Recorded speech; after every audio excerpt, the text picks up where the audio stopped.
Buongiorno e ben ritrovati con l'informazione flash di New Sicilia. Vediamo insieme i titoli più rilevanti della mattina. Truffa aggravata ai danni dello Stato con l'utilizzo illecito dei bonus edilizi. Nei guai 2 fratelli di Modica adesso indagati e a cui è stato operato un sequestro di beni di circa 200.000 euro. Hanno simulato lavori di ristrutturazione mai eseguiti. In particolare nel mirino è finito un immobile di proprietà di uno dei due.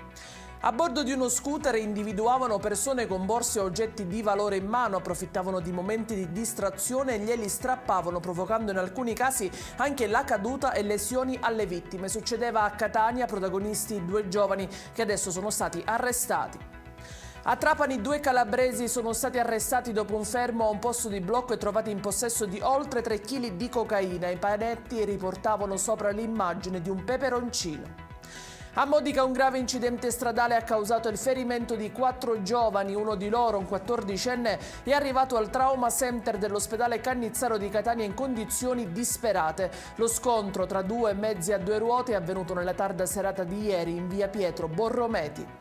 E rimaniamo nel Ragusano, 2 auto parcheggiate a fuoco nella notte a Comiso. I mezzi sono andati completamente distrutti, coinvolgendo anche un edificio al cui interno vi erano 4 persone trasferite in ospedale poiché intossicate dal fumo. Ed è tutto per questa edizione. Io vi ricordo che i dettagli su queste notizie li trovate sul nostro sito e anche sui nostri canali social. Grazie per averci seguito e a più tardi.